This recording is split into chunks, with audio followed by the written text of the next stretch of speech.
Welcome back to the Cinema Condition with your host, filmmaker and creator of the Nerdcore Podcast Network, Raul Alejandro Mendoza.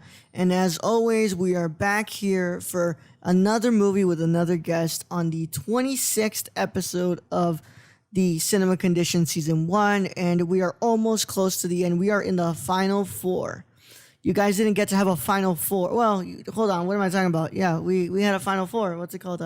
Final four was in March Madness. It wasn't during quarantine. But I'm guessing the Final Four for the NBA Finals, if I'm trying to make a joke here. We didn't get a Final Four in the NBA Finals, but you got a Final Four here for the Cinema Condition starting next week. And as always, I am going to be bringing back another guest today. Last week, we had the wonderful Leia Burns to discuss Midsommar, which you guys loved and you guys enjoyed. So thank you guys for tuning into that one. But today, we're bringing back another guest for the last time. He is, again, coming back.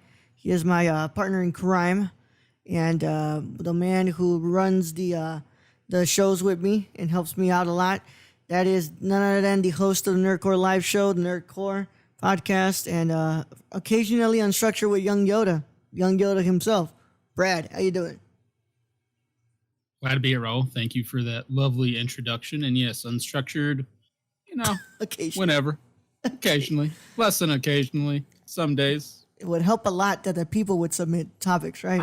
I mean, that's really not, I'm not going to put the blame on them. That's all on me. And, this is the show, the only show where I actually have to act somewhat serious. Yeah. So it's quite difficult. I have to get like my ADHD under control. Yeah. Even though the Ham Dog episode is great. I mean, the Ham Dog is legendary. Yeah. Yeah. So Brad was here the first time for Ikiru. And then we did Grave of the Fireflies. And now we end his watch this season with The Farewell, with Lulu Wong's The Farewell that came out last year. But before we can do all that wonderful stuff, Brad, how you been? Been well. Thank you for asking. And I just have to ask, Raul, what do you think of my film choices so far for this first season of Cinema Condition? You honestly picked what is pretty much your, what kind of makes your film taste. You have your love of anime films, and then you have, of course, your love for Akira Kurosawa. And then you have like these new films that really surprise you when you get to see it. Like when you watched The Farewell last year, you were like really surprised at it and how you liked it. So it's not like our picks. It's not like our picks on the main show, right? But sometimes I don't get those quite well or quite right. I'm not going to bring up Western history or Western month. No, not going to do that. I will say the one thing I did right with The Farewell is, even though I missed it when it first came out, I did go see it in my local theater when they were playing that. And that was only up for like one weekend, I think. Mm-hmm. So I managed to see it in theaters, and it's probably one of the better movie-going experiences I've had. Yup. Way back when we were able to go to movie theaters. But anywhere. Able to go anywhere. Yeah, pretty much anywhere. I was going to say that also, next... Not gonna say the only other pick that I could say that you chose was Stalker, because that's the one you've announced here. But the other ones I can't really announce them yet. But I'm gonna say that next season's picks for you, you're looking at a good amount of movies that you're coming back with. So I'm pretty excited for next season when it comes to what movies you're gonna pick and what movies we're gonna discuss. I'm excited for Stalker. That was a movie I was not expecting to like. It's one of those when we decide every year we get this 1 month, we're like, don't know who this director is, don't know what he's done, but you know what? Let's watch him. And Tarkovsky, I just wish the Cold War never happened and we had gotten to know about that man sooner. Yep. Just got my Criterion orders in, so I got Stalker on Blu-ray. Can't wait to watch that on my TV here, and its beautiful transfer that it had. Because is that an HD? Yeah. What's it called? That's the newest. That was the newest transfer. I'm pretty sure the one that you watched was the newest transfer. If it's the one on YouTube that we watched, I think that's the old transfer. But I thought I bought it. oh, I don't know if you bought it. Did I buy it or did I watch it on? I don't remember what I did. I just remember the coloring in that film. Yeah. I mean, it's like all the colors compared to like American cinema at that time or even now. Yeah.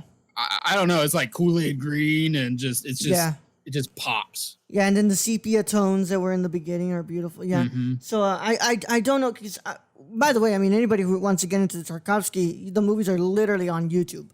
Like they have not been taken down. So like that's the easiest way for you to kind of get into Tarkovsky, unless you want to get the Criterion channel, which it has all the movies from Tarkovsky in there.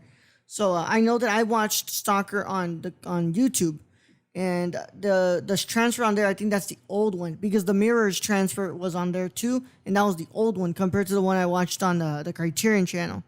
So yeah, I can't wait to pop this one in because it's like digital transfers are different from the actual transfer on the Blu-ray because when Aiden was here for Through a Glass Darkly, when we talked about that one, he was like, oh man, you got to get the Blu-ray so you can watch it on there because the transfer from the Criterion channel is very, very different. Like the quality on the Criterion channel is very different from the Blu-ray version of the movie. So is the Criterion channel generally better? The Criterion channel is great. Not gonna lie. What's it called? It's great. It's just like, I'm guessing what's it called? The quality straight from the actual Blu-ray disc is different because of course, like on the channel, I'm guessing there's compression and stuff from having to watch it on there. But I'm excited though. I'm excited for us to do Stalker next year. Possibly next year. The only Criterion movies I actually have are Kurosawa movies. Yeah. So I know you were looking for Ikiru, and Ikiru was on sale. I have not yet bought Ikiru because I own it on digital. So I own that on Amazon. So it's like one of those things like I really want it, but at the same time it's like I want to eat. Yeah, but it was on sale for $20. I know, but I'm not like you who's going to buy like every movie. Like there was stuff I wanted. I used the excuse. I used the excuse that they were for the podcast for this one, and I ended up getting 2 movies that weren't actually for the podcast that I bought for my own self, but the other ones are for the podcast, so that way it makes me feel less bad. But it's not like I can claim them as a business expense. But and I found it funny. We were supposed to review First Cow when it first came out. Yeah. And bro was like, I can't afford $14 for that, bro. I'm like, all right, let's just do another one then. But I can afford $20 for it. No, man, it's okay. Now we can watch it when it's $5.99 for the rental. But yeah, I'm really excited because this is a movie. If you guys have not been following us at the Nerd Court for what we've been hyping this movie up, this was our favorite movie of last year, 2019. And it's occasionally it's really tough when Brad and I kind of have the same opinions on certain movies, and there's like it's like sometimes it's like whoa, like we ended up having the same number one for last year in 2019. Which, if we go back, you were waffling on it. Like, you were going back and forth with a few other movies until the very end. It's because I got that rewatch. Rewatch in. And now I'm telling you, on a third rewatch of this, man, I can't wait to discuss this movie because there's just so much. By the way, I mean, I screened this on Discord with Michelle. We were watching it. And she loved it. She adored this movie. Oh, this movie is, to me, this movie's still my favorite from 2019. Oh yeah. This is probably my top 10 favorite movies. Yeah. It really is. Yeah, this is one of my favorite movies of all time for sure. This is definitely still the best movie of 2019 to me. And I think that it's this and Parasite neck to neck. Honestly, there was something with Parasite. There was just something with this movie that I gave it that incline, and I guess we'll discuss it more when we get into it. But I think what I said about this and Parasite, it was basically a tie. Yeah. But rewatching this again, the farewell just tugs at you. Yeah. Like there is something amazing that Lulu Wong, it's Wong, correct? Yeah, Wong. Yeah. Wong does that in this movie is just something that I really don't see in a lot of movies. Yeah. And then I look at it as like, a first-time filmmaker, and then a filmmaker this was like their 6th or 7th movie that they've done. Yeah, that's just straight up amazing. It's like, okay, I gotta give the inch to Lulu here. Like she just made an incredible film here. But yeah, we're gonna go ahead and get into this. So of course we've never talked about the filmmaker known as Lulu Wong on this podcast. and this is her first and only film at the moment, so we're gonna get to introduce her pretty quick. Lulu Wong was born on February 25th, 1983. She's a director, writer, and producer. She's mostly known for The Farewell in 2019, but she also she wrote and directed Posthumous in Posthumous. in 2014. Yes. It's a American German film directed by her. It stars Bill Marling and Jack Houston. I've never seen this. It's her directorial debut though, and that's probably one that I probably got to get into. But her bio right here is pretty small. But this is her second film that she's ever made, and it is also probably one of the probably gonna be one of her most famous work going on. It was chosen as one of the top 10 films for 2019 by the American Film Institute. And she's also done, several short films, documentaries, and music videos, but she basically has started, getting more attention from Hollywood now because of The Farewell. And of course, she is a Chinese American filmmaker. And this is kind of this story of this film, by the way, it's based on an actual true story from Lulu Wong. But she actually described this story during a radio broadcast, like a fictional story, a part of it, a radio broadcast of a story from like a radio show, I'm guessing, called "Of This American Life," and her story was called "What You Don't Know," and that's where The Farewell started its origins. And The Farewell is about a Chinese and Chinese American family that have learned that their matriarch has about 3 months left to live, and they decide to not tell the grandmother, not tell the matriarch, and they decide that they're going to use the wedding of a nephew / cousin to go and spend their last final moments with the matriarch before she passes. And the film stars Aquafina in honestly what I think should have been a Best Actress nominated performance as Billy, this young Chinese American girl who learns about her grandmother's future passing, and as she goes to China to spend time at the wedding / final moments with her grandmother, as she maneuvers a culture that she just doesn't remember anymore because she left China at such a young age. So this movie is packed with so many themes, but usually I'm not the person to I'm not a person to break my own rules sometimes, because I always say this is not a review show, but I gotta say, my third time rewatching this movie, I love it so much. I gotta say that this movie is perfectly paced. Also, something I didn't really notice the first time around, how much I love the production design here and the locations that they chose, and how they frame these hotel rooms and these banquets, and especially in the food. The scenes where they're eating, how they frame that. Yeah. I love it. Yeah. The crabs.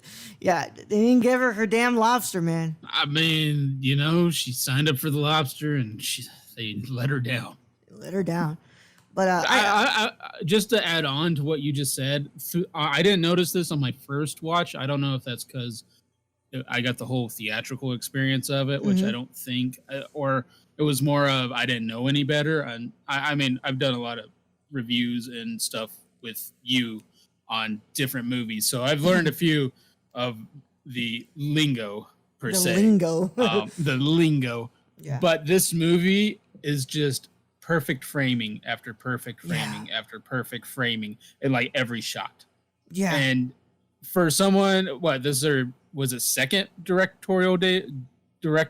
second movie? Yeah. It's crazy. It's crazy how like they open the shot is just framed perfect. And I'm just going, these shots are amazing. No wonder I loved this movie the first time. Yeah. It's also just that I love the what's it called? I'm trying to say, the color palette here is very grim. but it's also just kind of it's not this beautifully colored film where the colors pop so vibrantly, but it's kind of showing you how similarly, Billy sees New York and China at the same time, because it all carries the same coloring in the film. And it's like, how Billy kind of sees China and New York as, sort of similar in a sense, because it's where she's lived in both of these places. But, you see how different the New York is to China, because we spend more time in China in the film. But yeah, I got to agree with you. The framing is beautiful. The framing is just absolutely fantastic. There's never a moment where the film doesn't look like, oh, you didn't frame that correctly. Or like, oh, that doesn't seem like it's what was framed. Like, there's not a single moment in the movie.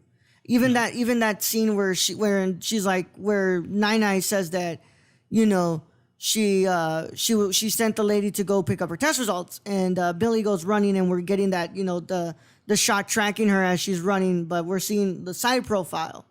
And you're like, that could have easily, went a little bit wrong, but it's just so beautifully framed, and it doesn't feel like it's like shaky or all over the place. It feels like it's just beautifully tracked. No, Lulu Wong just shows her expertise in getting the shot. That's basically what she's done with this movie, is she knows how to set up and make a movie. Yeah. And I got to say that that's just, she's got a promising career ahead of her, because this is just, it's like, this shows, this is a showing of a director who really understands her cast and crew, and understands how to utilize everything that she has for in her at her leisure, well, not leisure, at her expense. Like, she knows how to use this, use her resources here, and So, of course, Brad, this movie was on my radar in 2019 because of its showing at Sundance. And I said, oh man, Aquafina in a dramatic role? Like, all I known Aquafina for was the comedy and her rap albums. But, and I was like, oh wow, this is going to be pretty interesting. Kind of the sort of interest that I had in, Uncut Gems, because I was like, oh, here we have a primarily comedic actor who's coming in to do a dramatic role. I'm like, oh, this should be interesting. And then when Brad watches it and he uploads his review, and I'm like, I'm reading through this, I'm like, oh man, like, this looks like it's gonna be something. I gotta watch this soon. And I wanted to watch. I actually, fun fact, I don't think I ever sent this to you. I actually had a free screening for this. And you missed it, right? And I missed it because I wasn't in Houston at the time. Like, I think I had gone back for like vacations back home, and I missed it. And I that was my one and last chance to watch The Farewell in theaters. So then, it comes out for digital, and, luckily enough, it was before the year ended, and Brad was like, I'm buying this. Like, you need to watch this right now. And during this time is when my grandmother already had passed. And I kind of was very apprehensive on wanting to watch this film, because I said, oh, this might be a little bit too personal, a little bit too close to home for me.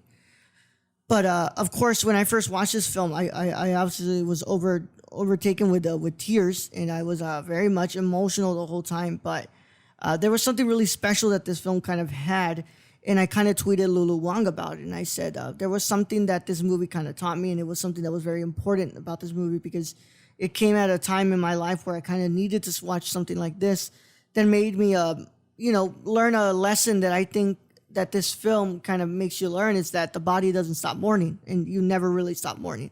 And you carry these experiences with you. And I'm glad that I had that second rewatch, because on that second rewatch, it really cemented it for me. I was like, this is really good. This is near perfect film. That is just incredible. And I don't even know what's coming next in your career, but I don't think it's going to be real hard to top this, because it's just so damn good.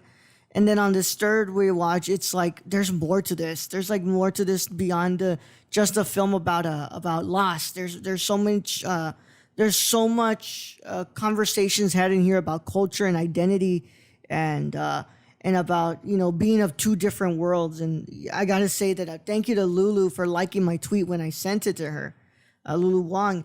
And she liked it, and first of all, I felt seen. I felt very seen. I said, damn, that was beautiful. But it just reminded me just how damn good this movie is and how beautifully crafted it is. Well, and I think that's what makes this movie special. Is I really think not everyone's going to connect with it, but I'll say the vast majority of people who have had a grandmother or grandfather and have been very close with them and have had them pass, or have seen them sick. I think this hits close to home. And even though this is a primarily Chinese family and Chinese American family, it affects like everyone. Everyone has this story. Everyone has a story of, you're driving away from your grandparents and you're waving by, and she's waving by. Yeah. And, it really emotionally, it wrecked me the first time I watched it. It really did. Yeah. She said this about the film, and I gotta read this because I found it really interesting. I always felt a divide in my relationship to my family versus my relationship to my classmates and to my colleagues and to the world that I inhabit. That's just the nature of being an immigrant and straddling two cultures. And I gotta say, when I read that after watching it this third time, I was like, oh man, you really do have like a pretty damn great kind of grip at the idea of culture in this movie. I also gotta say that really big props to not just Aquafina, but Zhao Zhuzhen is incredible as Nai. I love her every single moment that she's in here. If I had it my way, Zhao Zhuzhen would have been nominated for Best Supporting Actress. But somebody who I don't see get a lot of props in this, it's actually Diana Lin as her mom, as Lu Jian as her mom. Billy's mom is puts on another powerhouse performance in this too, and especially even the brothers of the brothers, Hayan and Hao Hao, and Hao Hao. No, not Hao Hao. I'm sorry. Hayan and Haibin, who are the sons of the matriarch. They give great performances, but yeah, I mean, enough of the whole review aspect of this. I just wanted to ramble on just a little bit. I'm allowed to break my rules here and there. I'm gonna break them again when we do Stalker for sure, because there's no way I can't actually give my actual full on thoughts about that movie. But I mean, I think it's hard when you talk about some of these films not to like just gush over them, because you're so excited to finally get to express what inside all these films makes them so great. Yeah. Like for me, one aspect of this was the cultural differences it was showing versus East and West, and the differences and similarities in a way. Yeah. So, and they even go into it, like they even have dialogue with it, mostly the brothers and Aquafina.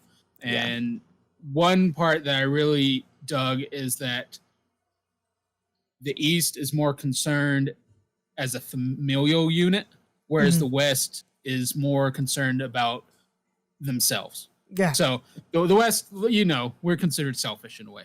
Like we only think of ourselves. We only try to do for ourselves. Whereas the East, they've always been family. You look at Japanese culture, they don't put their elderly into nursing homes. They bring them into the house. And that's even other cultures that are in the West. I know like Mexican cultures, y'all do very much the same thing, as you bring the grandparents into the house generally. Yeah. Yeah, and it's just really interestingly kind of dissected in here about just, I think, I can't remember, I literally just watched the film like hours ago. I think it was Haibin who says, here in the East, what's it called? Our life, it's not just your life. Life is everyone's whole. It's a familial thing. That life is not just important to you. It's important to every single person who inhabits the person who's going to die. And it brings up a really interesting thought about, the East and Western kind of experience, even though, we don't actually spend a lot of time in New York in this film. Like, we're there for the beginning. Very, very little. Very little. Yeah, we're in the beginning and the end. That's it. But, we still have that Western look of life through Billy, who comes in and she battles with the idea of, like, whether to tell Nai that she's sick or not and she's going to die.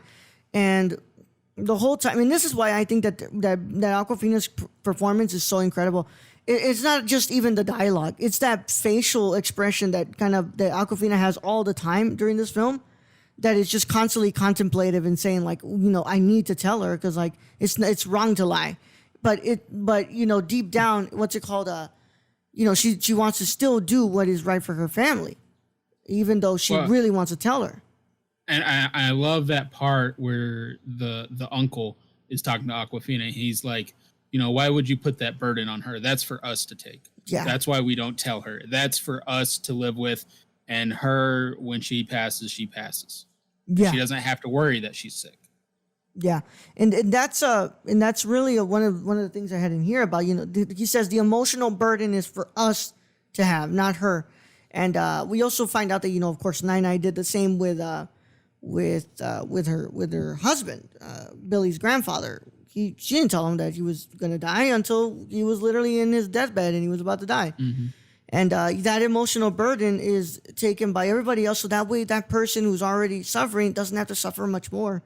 And yes, it is very odd watching this film through a person who's only lived in the West, and never really has gotten to know the cultural differences of the East. And the whole time you're there, like, of course, you should tell her. Like, she has the right to know what's happening with her own body. But at the same time, you're like, why make her suffer more than she's already suffering? Of course, like it's her body. She's already feeling sick of her body. She shows it, but allow. I mean, in some way, I'm sure she kind of knows in a way. I mean, I don't know how you couldn't, but I actually, from my standpoint, I can totally understand where the family is coming from. And if I had a terminal illness, I wouldn't want to know either. Just to be honest, just be like, because. As they said, it's the fear that gets you versus the illness. Yeah, and then what's it called? That emotional burden is ours to take, and really for us to, it's, you're not just working through grief, but this idea of like that you had to take the pain of her sickness onto yourselves too, and kind of go through that yourselves, which it's very beautiful when it happens as a family. Because you're like you're not alone in feeling this way, because everybody around you is feeling sort of the same amount of pain that you're feeling, and I love that part that you're talking about when he's talking about the emotional burden when he goes. One of my favorite lines is like, just let the man smoke. He goes, don't tell your father what to do, like let him smoke, or what in which I will say this film has it has this very emotional gut punch parts in this film, but it also has those very nice comedic moments, like very few, like the one where they're asking if he wants a bath and she's like, I don't know, you want a bath? Or when he's like, what do you want? And he goes, oh, you can call me beautiful. And he's like, no, I mean, like, what do you want as in the treatment? Like, you want to get a bath? Or like when they're at the grandfather's grave, and he's like, don't give him cigarettes. Like he's what's it called? He quit. And he quit. He's like, no, he didn't. And he's like, whatever. Like, he's dead. What's he gonna do? Hurt him? Like, just let the man smoke. And and to go more in on that scene, so me and my wife watched part towards the end of this. She watched this with me the first time. Yeah. So yes, she wept like a baby too at the end. Yeah. Anyways, but that scene to me just shows that every culture in their way, there is a ridiculousness that is to the mourning ritual and to death itself, the way we believe, the way we see. And there's just like, you got to peel the orange for me. It's like, but he's gone. It's dead. But and their culture, they believe that, for good things and stuff, he's going to eat that. Yeah, 100%, man. And it's the same instance when we talk about the Mexican culture and we do the whole Dia de los Muertos and we do the ofrenda and we put the food there and all that stuff for them, which is and not only that, I got to bring this up because I can't just let the Mexican culture and the Chinese culture take it all, because in Cajun culture we have wakes, and we literally sleep in the funeral home with the casket, like all night, that's how we treated my grandfather. I hung out with my grandfather's casket the whole night. Yeah. And let me tell you, kind of weird. It's weird. Yeah, exactly. And it's, you know, the film is kind of examining that in a sense. It's like, you know, it's the kind of the ridiculousness in those type of rituals, but it's also what makes the beauty of our cultures. You know, the fact that we care about someone so much that we have to peel that orange, that we feel like it's a necessity to peel that orange, so that way, the spirit knows that we're thinking about them. And I think that's just the beauty of what this film kind of represents within culture in there. And I think this was another part that just the genius of it, where they had funny moments even in this mourning ritual, or this ritual asking the dead grandfather, you know, for hopes and prayers and good luck. And it's just where Aquafina's like, do I just take a shot? And she goes and takes a shot. They're like, no, you pour it over the ground. She's like, oh shit. Or what's it called? They're like, I think Zhao and Nai is like, what else do I have to say? And then they're like, they keep bowing, and they're like, are we gonna keep bowing? Like, this is getting like, we're gonna get dizzy or something. I think they said. Or what's it called? He's like, oh, could help bless my sister, and she's like, oh, so I can win like a lot of money at the city that she was gonna go to, I think. And I was like, oh, like, you know, there's those instances of like, you know, very beautiful instances of like humor in this movie, because you need it in a movie like this. There's it's not like ridiculous humor. It's no. like that humor that families would say. Yeah, like this is what this movie is, just it's all about the family unit, and it's all just seems so real, and that's what is great about this movie. It really is like they brought together all these different actors, but they could be a family to me. They could all be a living, breathing family. This could be a documentary. Yeah. And it's really interesting how it's juxtaposed in that scene compared to the other family that was there, where the lady was just like harrowingly crying. And then you have these other ones who are this other family who's just there they're just paying their respects, but they're like cracking jokes and stuff, and they're having fun. And it's like, you know, there's just the different ways that different families kind of manage mourning and loss. And I really like Billy Mother's take on this, because she even says it's so ridiculous that some people, you know, they show their emotion by crying and wailing, and because I don't do that, I'm looked down upon. Yeah. That was such a deep scene and so true. It's like who are we to judge how you mourn? Yeah. Yeah. And it's something that, you know, has gone down in my family, and let's go with other losses, and they're like, you know, oh, because we weren't, you know, because somebody wasn't like crying their eyes out and screaming in terror because what happened, that doesn't mean that, you know, it's like that they were like, oh, because you didn't love them that much. And, you know, it's ridiculous. Like, you know, we all mourn our different ways, but the beauty of what she's trying to say is that we mourn as a family. We mourn together, because this movie, once again, is about the familial unit. And, yeah, and what's it called? Something else I had to bring in here, because while we're on the topic of, you know, the familial unit and all that stuff, there was something I really had to bring up into here about the what's it called? The vulnerability. That's what she's scared of the most. What's it called? Billy's mom. It's her looking vulnerable to others, and in a sense that it's okay to be vulnerable. But at the same time, it's like, you know, if I'm not feeling that I should put that out, I don't want to force myself to put it out, just so that way I could, you know, satisfy others and say like, okay, she's mourning the correct way. And you know, the cab ride when Billy's mother is there and Aquafina's crying and Billy's mother is crying as well, but you know, one of those silent, like, I don't want anybody to see me cry. Yeah. And it's just such a strong scene of them driving away from Nai and everyone. And it's not just driving away from Nai, it's driving away from their homeland, from where they came from. And it's just, you can feel that pain. Yeah. Yeah. So we're going to be going into commercial break, but when we come back, we're going to continue discussing Lulu Wong's The Farewell. But in the meantime, you guys need to listen to these wonderful commercials made by some wonderful people who make podcasts over at the Nerdcore Podcast Network. So we'll catch you guys in a bit, and we'll see you when we come back. Hey, I'm Raul Mendoza, and this is Jabril Newton. And we are the hosts of High Flyer Radio. And finally, pro wrestling has come back to the Nerdcore Podcast feed in the form of a show hosted by Jabril and I. And we talk about everything and anything in the pro wrestling world on Mondays at 3 p.m. Central Standard Time. Nothing's off limits. Whatever you guys want to talk about, it is from AEW to SmackDown to Raw to NXT. Nothing's off the table. We can talk about it. We're going to talk all about it. And if you can get it a day early, you should go to the www.patreon.com/thenerdcore and pledge to the tiers on there so you can get this show and a lot of shows days early before anybody else gets to hear it. But enough talking about it. We'll go ahead and see you there at the Squared Circle. Oh, yeah. Don't tap out. Tune in. Hey, it's Ashley from the Gamer Core.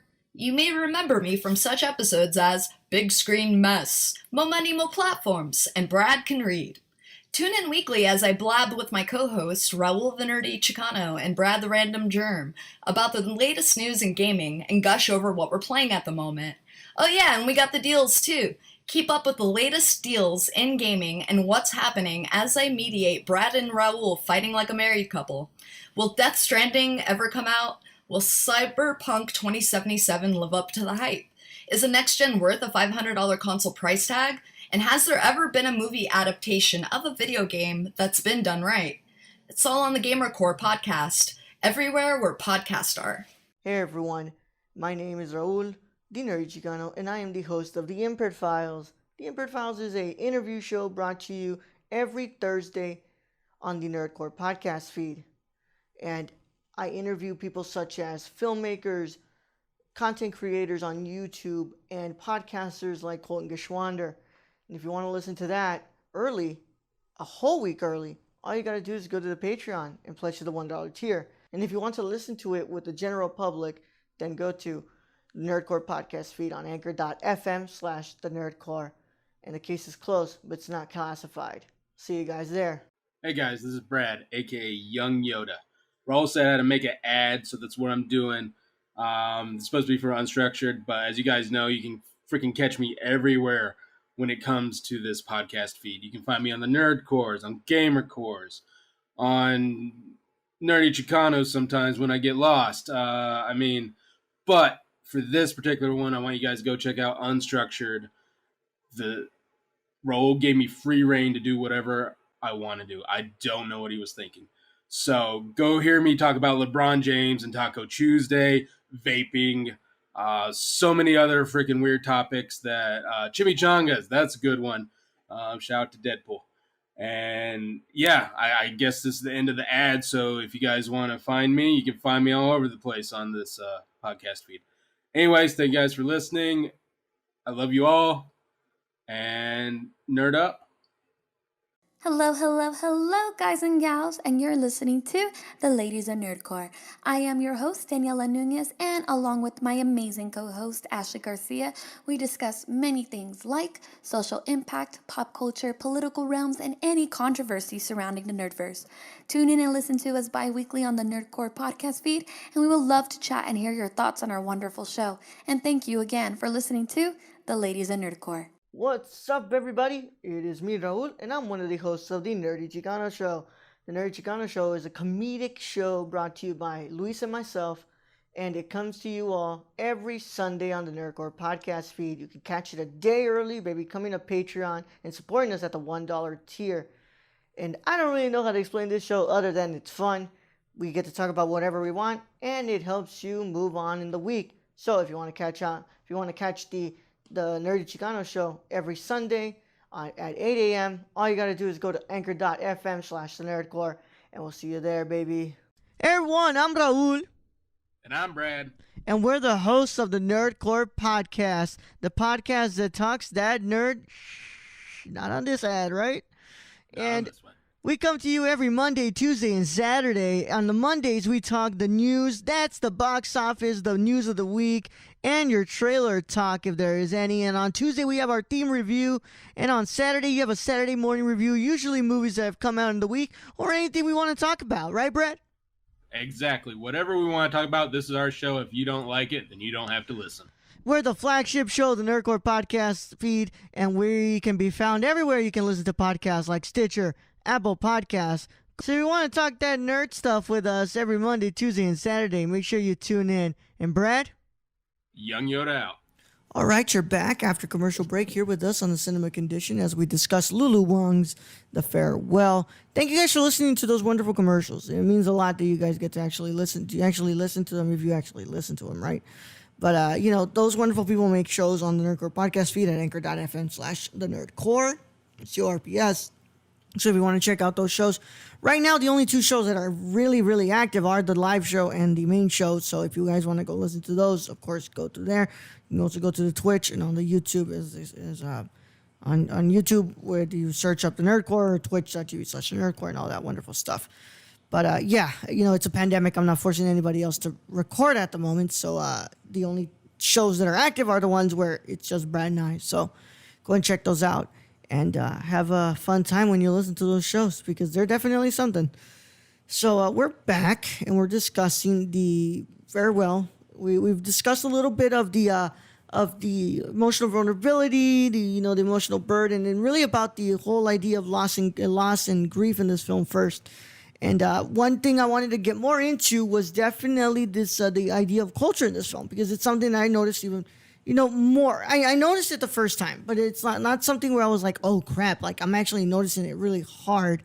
From the first time is when Billy goes to the hotel and the guy is asking her about like, oh, what's the difference? What's better, China or US? And then it gets even more when the family, I can't remember her name. It's the aunt though. The aunt, yes. The aunt is talking with Billy's mom about their kids and how their kids are being seen as more of an investment and all these things. Like one is like one is about like how much money they're gonna bring to the house and then Billy's mom sees it's not just that it's they go into basically the capitalism part of it, which China is a communist country still, technically, but capitalism has become far more prevalent in China through the years. Yeah. And this scene really is pivotal in showing that, and that, well, how difficult would it be to make $1 million in America? And they're like, Aquafina's like pretty difficult. And the aunt's like, well, it'd be easy in China. And then the mother interjects and she's like, well, where are you sending your son Bao to school? And she's like, that kind of has to pretty much go quiet there because she's sending him to America. And it's like you said, this is a very cultural sensitive movie. You can feel the tension in the scene. Oh yeah, between both families. And then she also says about how does she think Nai feels like she's growing old and the kids aren't even around to see her. And that's another one that hits. It's like, oh crap, like Oh yeah, that was a low blow. Not gonna lie, considering like her family, they went to Japan, so that's still closer than China, but it's still not China. Yeah, and it's we get a really interesting take at the the idea of like culture, but Billy interjects and says that that America isn't perfect. We have problems with guns, we have problems with healthcare. And then, and they're like, well, China isn't perfect either. And there's just big differences. And then something comes up that I got to say that I find really, really, really interesting. When they said, well, don't criticize China. You're still Chinese. And then Billy's dad says, well, we're American. We have an American passport. We're Chinese American. And then his brother goes, I will always be Chinese. Even though he moved to Japan for work, of course. But he says, I will always be Chinese. Well, and this brings up the question, does he really believe that? Or was he trying to gain favor with his mother? Yeah. Which, that brings on a whole nother set of questions in the culture. Yeah. Of, are you just trying to gain favor with, the matriarch? Yeah. But and it brings up that really interesting discussion that, the kind of that Lulu was saying in that quote. It's like, when you're an immigrant, this is kind of like the life that you're kind of torn between two different worlds. Billy remembers those beautiful memories from China, but she doesn't really remember a lot about the culture that's here. Mm-mm. She knows the culture that she's always been around. And when she comes back, it's so hard for her to maneuver it.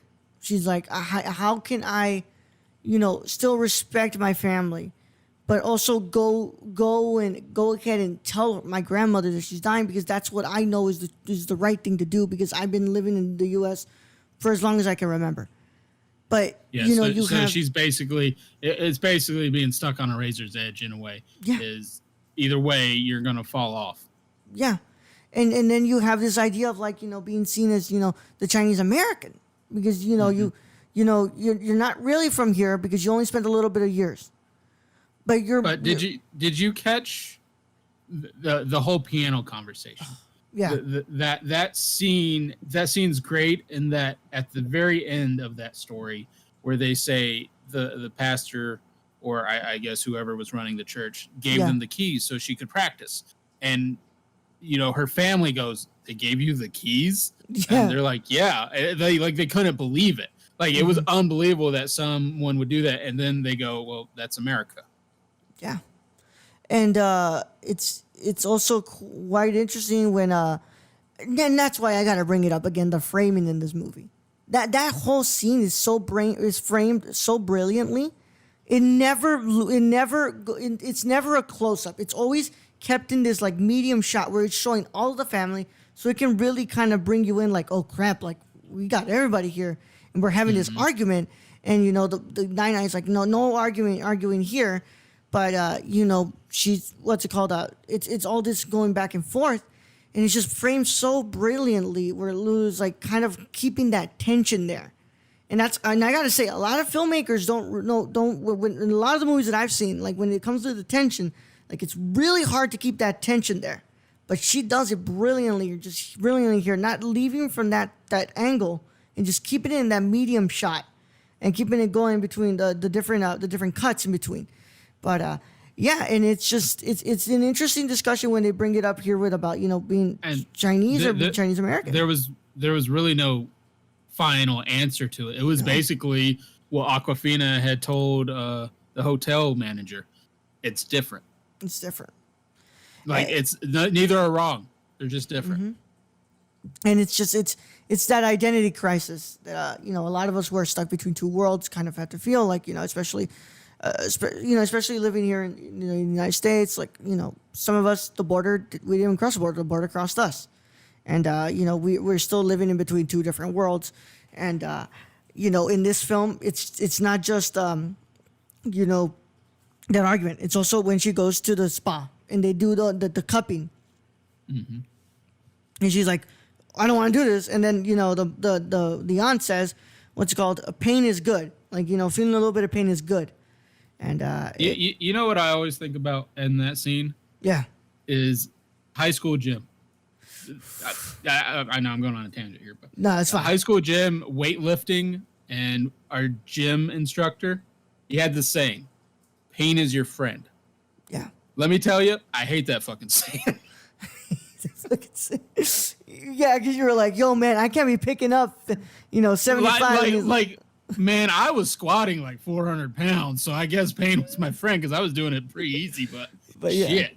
Yeah, you were like, dude, just please stop with this. Just let me go. I didn't skip leg day. No, but yeah, and she was like, you know, a little pain is good, and then and then you know, going out and having heard she wants her grandmother to rest so bad.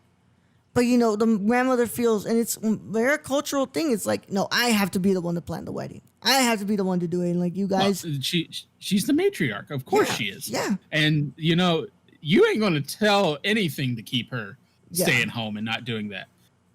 Yeah. And it's why, that's why Billy's mom is like, that's why she didn't like living in the U.S. because she didn't have any control over there. You know, she wasn't living in her house anymore. You know, she was the matriarch, of course. But, you know, she wasn't at her home. She didn't have the same. And here she feels like, you know, she is the center of the family, of course. And it is felt from the first second that Billy walks into that room that Nai is the center of the family. But, you know, in China is where she feels like she has the most control because this is where she feels her culture is more close to her. Other than getting lobster at the wedding, yes. Other than them absolutely screwing her over, not giving her lobster. I really thought the first time around, I was like, oh, me knowing the grandmothers as well as I know, especially in my culture, I would have known that she was about to throw down, bro. And I was like, nope. Someone was about to catch hands. Somebody was about to catch hands. And they end up getting freaking lobster, man. They end up getting it. No. They had crab. That was crab. Yeah, but then he ended up getting it. So, yeah. And it's such a great depiction of just how Billy has to maneuver this culture and how it's such a difficult. And there was something else that was there. Oh, I'm glad I remembered this at the last minute. When they're at the doctor, when she goes after the hospital, right? And Nine-Nine's there like, oh, he's young, he's not married, he's a doctor, and he speaks English. He goes, this is good for Billy, like you should go for him. And it's like, yeah, all our grandmothers, at least mine, would do the same thing. That's I think that's everyone's parents and grandparents. Yeah. They don't want to see you alone. They feel like being alone is a hardship. Yeah. And it's to me, it really wasn't. Like I love finding my significant other, but that wasn't what I was focused on most of my life. Yeah. I was career oriented, and I really think this is Billy's generation of the millennial generation in a way. Sorry to bring up that word, but that really is of she's strong, she's independent, and she wants what she wants in life, and she's going to get her career started and then maybe a family. Yeah. And that's kind of what Nine figures out at the end too. And she's like, it's okay. Your career's first before your love life. And that's what she says, like, career before her marriage. And she's like, and even when, Billy describes that she lost the she didn't get the fellowship, and she feels like, it doesn't feel like she would worry, but she also feels like she's kind of brought like some disappointment to her family. And she says, you're going to take your time. It's not, you have a brilliant mind and it's going to come. It may not happen today, but you're going to have to keep working hard. And it's just, that's just where Billy kind of surrounds herself. And Nine, feels the same way. And it's just, which is just this incredible depiction of, I'm not Chinese, of course. I don't know if this is the culture exactly.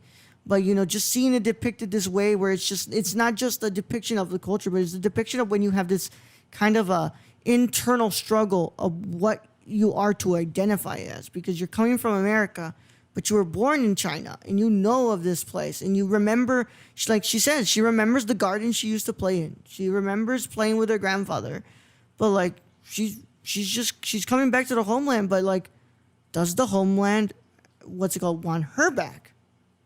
And that's another part I think that a lot of people can understand is this aspect of, when we leave where we're from and we come back, it's never going to be the same as we left it. Generally not. I'm from Biloxi, Mississippi. Mm-hmm. And if people don't know, I left Biloxi, Mississippi in 2004. Mm-hmm. So me and my family moved to Georgia at that time. And in 2005, Katrina hit. Mm-hmm. And we went back in probably 2007, 2008. Nothing was recognizable.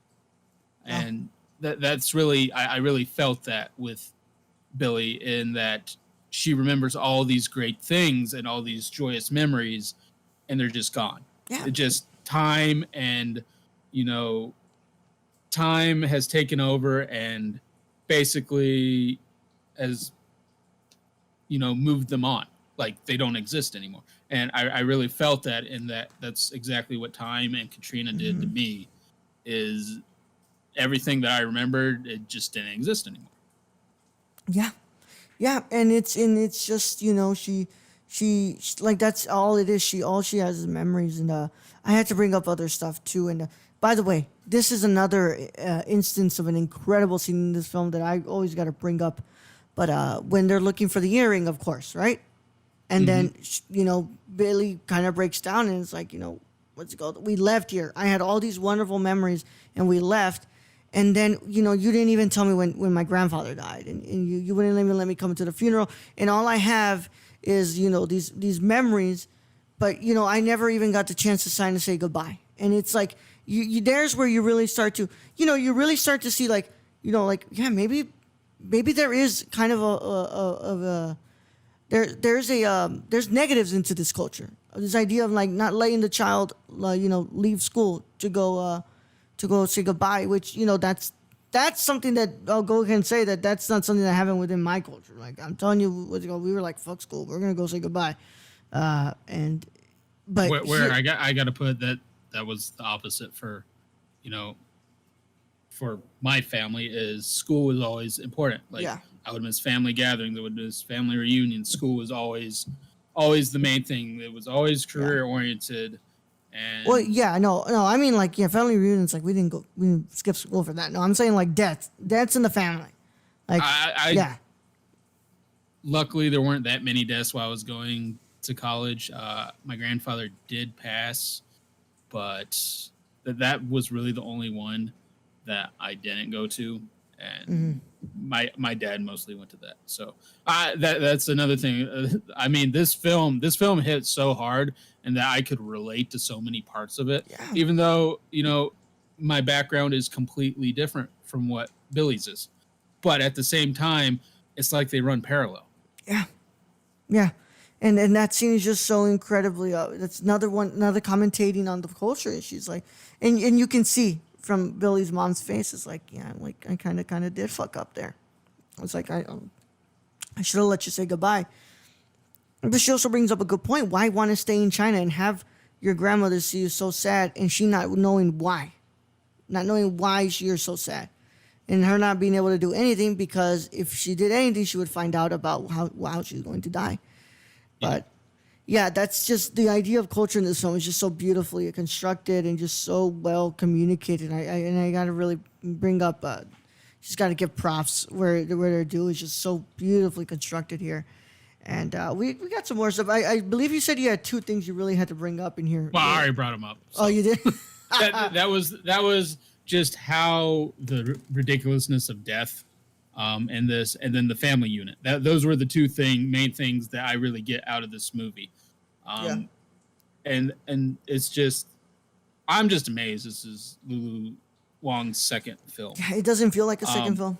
No, it's to me, it's a perfect movie to me. It's just every frame, and I didn't get this till watching it on my TV. It's like every frame in this movie is done to like just precise, and it's like nothing in this movie is sloppy and nothing in this movie is out of place, and it's meant to be, and the dialogue fits in so well. And then the music, if we go into the music, that music just hits at the right moments at the right time. Like at that end, like that music hits, the grandma's waving, Billy's crying, the mom's crying, I'm crying. I would just say, I mean, Lulu Wong is a force to be reckoned with. Yeah. And I want to talk about that. I want to talk about that ending. So, after all that conversation they had, what's it called, about her career and stuff. And, what's it called, Nai saying goodbye. And Nai starts tearing up, which is a really beautiful part, because it's like the one person who they're trying to protect them from feeling some sort of pain. This is her moment. She's feeling pain for a different reason. It's that she has to say goodbye to her family, and she knows that they can't come and visit as often as they try to, but she knows that, hey, she still calls me, she still keeps in contact with me, but it still hurts for her for Billy to have to leave, because she, like they said it in the film. It's called Billy and Hao are the only grandsons that she has. The grandchildren that she has. She of course has the aunt there. But I believe that aunt is was she adopted or something? I don't know. I thought that was Nai's like daughter.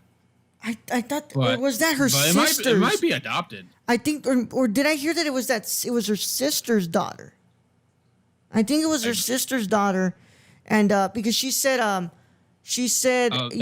might make sense. Yeah, because she said in the speech, she said that her Nai treated her as her niece, that that she didn't have to treat her like that, but she still loved her so much, and she treated her like the niece that she was for her.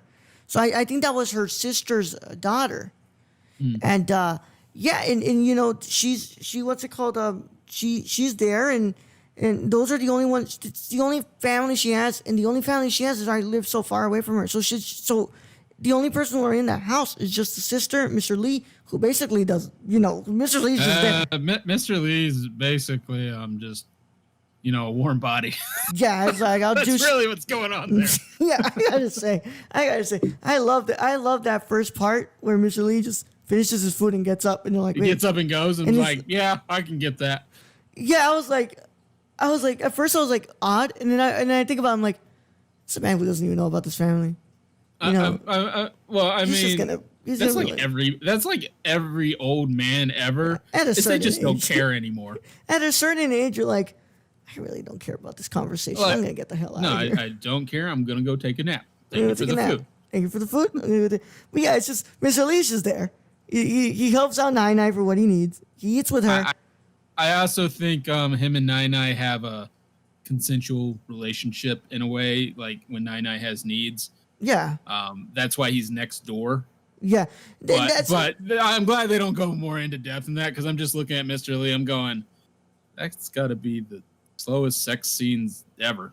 Good Lord. But I was just like Mr. Lee. I was like, oh man, like, yeah. I was like, okay. I was like, this guy's just there to be there. But I mean, it's Nai does go into there like, yeah, like, this is just a man who, he goes, I need somebody to be around the house to, so I don't feel so alone, because Well, and so she's not just being. I think she said so she isn't just followed by her shadows. Is the way she put it. Yeah. So then after saying Nai says goodbye, and Billy and Billy's mom go ahead and cry, and they go back home, and Billy is walking through the streets of New York, and she pauses and she leaves. She lets out her growl that her Nai taught her.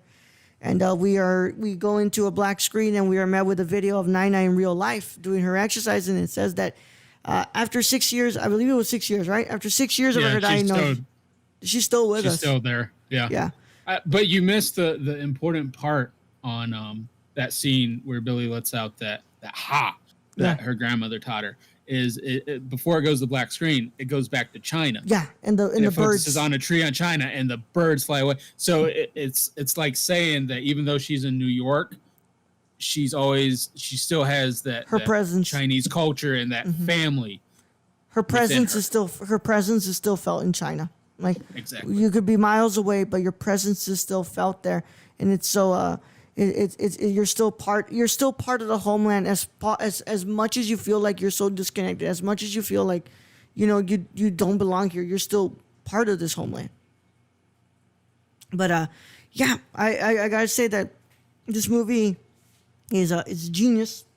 This movie, unlike a lot of movies, it understands what it is. It completely understands what it is, and it understands how beautiful and intricate it is. And I gotta say that for a second film, I thought that I would think that this is like the fifth film in somebody's filmography, and there's a lot that Lulu Wong is going to be bringing in the coming years of her career with this movie, because this movie really shows how much expertise there is for somebody who's barely made their second film, and yeah. I love this movie, and I'm glad that we were able to discuss it, because I said no way we're not discussing this. Like, this was my favorite movie of 2019. There's no way we discuss the themes of this movie, because there's so many important stuff going on. This movie has so much depth to it. Yeah. That I don't think people realize just by looking at the cover or not understanding what this film is. I mean, I don't think I fully understood what this film was. I just knew I heard great things about it, and I just wanted to see it in theaters when we were allowed to see it in theaters. We were allowed to see it in theaters, yeah. But it's one of those that I'm very glad I took the time out, and I took my wife. Yeah. And we went and we watched this, and it's one of those movies that I will never forget. It's easily in my top 10. It might be in my top 5. I haven't really gone and looked at my top 10 in a while, but it is a perfect movie to me. And of course, how can I leave without talking about that? Before we leave, of course, how can I not leave without talking about the drinking game, right? Poor Groom. I really want to play that. Just, I mean, but yeah, that Groom was horrible at that game. Yeah, it was really bad. Really bad. And then he ends up just, and I think every man's been there. Well, men who drink anyway, but you've drunk to the point where you're just in tears. Like, you don't know anymore. You're just done. Yeah. And you just find a bathroom to lock yourself in and call it a night. Yeah, and then I'm glad once again. I'm glad that in that scene it was Aquafina there. It was Billy there to help her. Once again, a representation of like the pain is felt with a family. Like they weren't gonna leave him alone to go and fix it himself. Like no, he was gonna be there and be with you, and you're gonna be okay. I did enjoy the whole photo, and Nine-Nine's like, "Why are you crying?" Yeah, he's crying, dude. Tears of joy. He goes, "Don't worry about it." But yeah, that was our conversation on the farewell. And this is the last time that Brad's going to be on this show for this season. He'll be back next season. But thank you, man.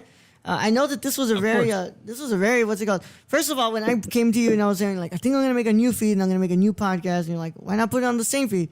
But I was like, I kind of want to build out a new feed and do this show on its own feed. But what have you thought about your 3 appearances on the show? Let's face it, I did choose movies that I personally love and that I personally want everyone else to listen to. My first was Ikiru, of course. Yeah. My favorite Kurosawa movie. Kurosawa would be my favorite director, and Ikiru is one of those, like, it's another movie I relate to. Just based on the whole subject matter of a government bureaucrat who, is basically there stamping papers until a health scare makes him get up and actually accomplish something. Then you had Grave of the Fireflies, which I still believe, and although I haven't watched Come and See, and I don't plan on watching Come and See, I believe it's still the most depressing movie I've seen. But it is a different aspect on the war movie. And that's what I really think we've seen a lot this year, Raul, is different takes on war movies than we're used to. Yeah. Because when it comes from America, it's very glamorized, it's very grandiose, it's very, hoo-ah, like we kicked their ass. But when you look at it from the other aspect, you just look and like I never want to go to war ever. Yeah. It just looks horrible. And it's a hellish landscape with collateral damage everywhere. Yeah. And then we get to The Farewell, my favorite movie, 2019, The Family Unit. There's so many parallels in this that to my life, and I'm going to say it, most people's lives, they're going to relate to this movie in some way or another, and it'll touch them, and they'll think of their own family. And that's what I think makes this movie special, is no matter what culture you come from, you'll still think of someone in your family in this way. Yep. So thank you, man. I very much enjoyed my time talking with you on 3 episodes of this podcast, and we're gonna go ahead and finish up. But of course, Bradley, where can they find you other than the Nerdcore podcast feed? They can find me on Twitter, Instagram at randomgerm101. If you want to play on PlayStation, randomgerm101. Tilbrand.com. At This Is Local Love, if you'd like to buy a beanie. So, I'm just out there doing stuff, Roll. Yeah, I put out the best. I'm trying to support you the best way I can, and the way I've always said is I'll just show up. Yep. Once again, I put out the bat signal, and that's when Brad knows, like, hey, coming to work. Hold on, I'm coming. I might be a little late, Like tonight, I know we did this a little later and apologize, but things had to be taken care of beforehand. They were taken care of, and I got on here, and I really like this podcast because it's the one podcast in our repertoire that I actually have to be serious in some form. You forced me to be serious in this, and I think it's some of our best shows in a way because just the love of these movies just pour out. And that's what I really get from every other guest you have on here. Because let's face it, I do listen to. I think I told you this one and Impaired Files are probably my favorite out of the podcast. Yeah. Although the live show is up there, I'm not gonna lie. That's just fun, and it's just fun to hear the serious take and to get you. And I don't know if enough people tell this to you, but you're a good host. Like. I couldn't be a good co-host if you weren't a good host, because you're the serious guy to my unserious nature, and so you keep the boat moving as I keep trying to add water to it to sink it. Yeah, and in a way we make it to land, and it's all good. Yeah. And that's what it's all about. That's the one thing you kind of get from this podcast, just how much people love movies and how much there is to discuss in it and how much we think like, oh, we barely touched the surface. We're like 40 minutes in and we're already kind of getting so into it, but we barely even touched the surface. But yeah, next time you're going to be hearing from Brad is on the Cinema Condition Season 2 as he comes back to discuss Andrei Tarkovsky's Stalker. But in the meantime, this is his last time in Season 1, and we'll see him in the next season. But without further ado, of course, you can follow me on the nerdcore.com and look at all my wonderful stuff I do on there, like reviews. I'm slowly doing my 75 Films from Asia reviews on there. So I'm doing all that wonderful stuff. Follow along there and read all that wonderful stuff that we got there. Brad makes reviews on there too. He just did one. Yeah, here and there. He just did one for The Last Dance. So go and check that out. And of course, I'm the Nerdy Chicano on both Instagram and Twitter. Make sure you leave a rate review on your podcast app of choice on Apple Podcasts and Stitcher. And yeah, there's this show is also on YouTube. So if you're watching on YouTube, make sure you subscribe, of course. And you leave a like on this. Hey, thank you to everybody who got us so many views on the Love episode. Yeah, that's I'm gonna go ahead and say that was because of the conversation that we had, right? For sure. Totally. Yep, totally. But without further ado, this is the 26th episode. We're heading on to the final 4 as next week we invite Alex back again, Alex Flores, not Alex Almeida, to discuss 1988's groundbreaking, revolutionary anime film, Akira. But in the meantime, I don't have an outro. I just say to surround yourself with great art and watch great movies and watch whatever you can get your hands on and just expand your love of art. And I hope to see you guys on the next episode, but I'm going to go ahead and say goodbye. See you guys.